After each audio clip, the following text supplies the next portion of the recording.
Pour vous, non seulement il n'assure pas la sécurité, hein, je vous cite, des citoyens, Bruno Retailleau, mais en plus il entretient ce climat islamophobe, c'est ça que vous nous dites? Mais oui, écoutez, quand il fait un meeting où il dit vive le sport et abat le voile, Vive le sport et donc à bas le voile, bien sûr. eh bien écoutez, moi j'ai envie de lui dire, vous voyez, il y a des gens qui vous ont écouté et ils ont été arrachés le voile de certaines femmes sur l'espace public. Donc ils ont écouté. La haine n'attise que la haine. Et c'est bien de cela dont il s'agit. Il n'est pas le seul responsable, il y participe avec d'autres sur des plateaux télé à longueur de journée. On a remis un rapport il y a à peine un mois de cela à l'Assemblée nationale qui disait déjà que l'islamophobie dans notre pays était sous-estimée. Vous savez, en France, les musulmans, ils n'ont que deux choix aujourd'hui. Soit ils quittent la France parce qu'ils ont peur et qu'ils n'en peuvent plus de ce climat, soit ils décident de se taire et de ne pas porter plainte parce qu'ils n'ont plus confiance dans les institutions, parce qu'ils ont le sentiment qu'ils ne sont pas entendus et qu'à chaque fois qu'on parle de l'islam dans notre pays, eh bien c'est toujours pour les stigmatiser, pour les mettre au banc de notre société. Bah, elle a tout dit. De toute façon, même si demain vous avez un musulman qui va porter plainte pour diffamation ou un truc comme ça, vous inquiétez pas qu'il ne gagnera jamais. C'est comme ça. Malheureusement, l'islamophobie aujourd'hui n'est absolument pas reconnue en France. Vous pouvez me raconter ce que vous voulez.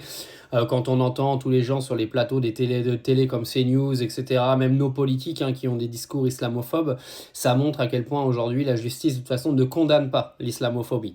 Elle condamne un antisémitisme qui parfois en plus n'existe même pas dans les propos de certains, parce que on a tout entendu depuis 18 mois, quand tu prends un petit peu la défense de la Palestine, t'es catalogué d'antisémite, et ça, pour le coup, t'es jugé, placé en garde à vue et tout. On l'a vu avec beaucoup de Français qui défendaient Gaza et ont tous été placés en garde à vue et entendus, et même certains ont été jusqu'au procès. Mais par contre, quand c'est pour l'islamophobie, vous inquiétez pas, il y a aucune chance. Pour revenir sur ce qu'elle dit, oui, Retailleau participe clairement dans une atmosphère en France qui est absolument détestable et qui le sera de plus en plus parce que de toute façon c'est pas nouveau. J'ai l'impression que les gens se réveillent en 2025 et viennent nous dire qu'il y a de l'islamophobie. Vous savez, moi j'écoute, j'ai 36 ans, je suis en 88, 2002, Jean-Marie Le Pen était au deuxième tour des élections, je vous rappelle. Quand vous écoutiez les albums de Diams ou de Sniper, vous aviez déjà tous ces problèmes de société, ils existaient déjà. Sauf qu'il n'y avait pas les réseaux sociaux pour relayer autant de messages politiques ou autant de messages médiatiques, mais ça existait déjà. La situation de la France est la même qu'il y a 25-30 ans. Alors, il y en a qui diront que ça s'empire. Moi, je vous dirais que ça s'empire pas. Je vous dirais que la médiatisation aujourd'hui est beaucoup plus importante et qu'on en parle de plus en plus.